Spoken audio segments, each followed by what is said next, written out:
The Lord be with you. I'm Deacon Keith Fournier, and our first reading is from the Acts of the Apostles.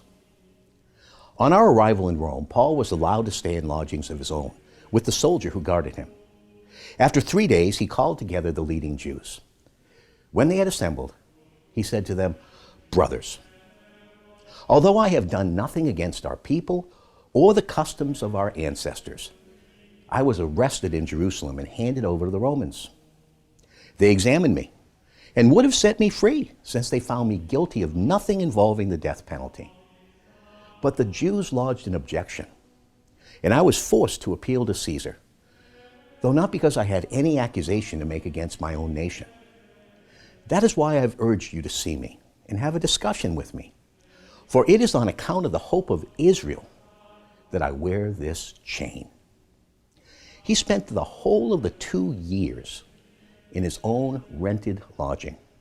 He welcomed all who came to visit him, proclaiming the kingdom of God and teaching the truth about the Lord Jesus Christ with complete fearlessness and without any hindrance from anyone.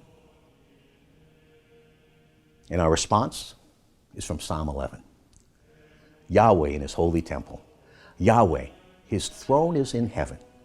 His eyes watch over the world. His gaze scrutinizes the children of Adam.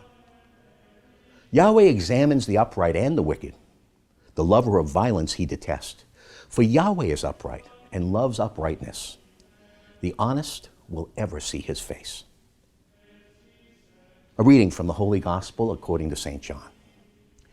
Peter turned and saw the disciple whom Jesus loved following them, the one who had leaned back close to his chest at the supper and had said to him, "Lord, who is it that will betray you?"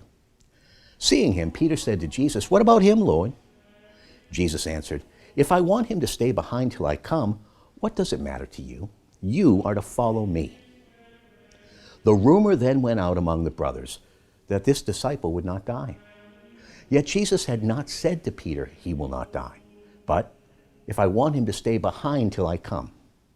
This disciple is the one who vouches for these things and has written them down. And we know that his testimony is true. There was much else that Jesus did. If it were written down in detail, I do not suppose the world itself would hold all the books that would be written. The Gospel of the Lord.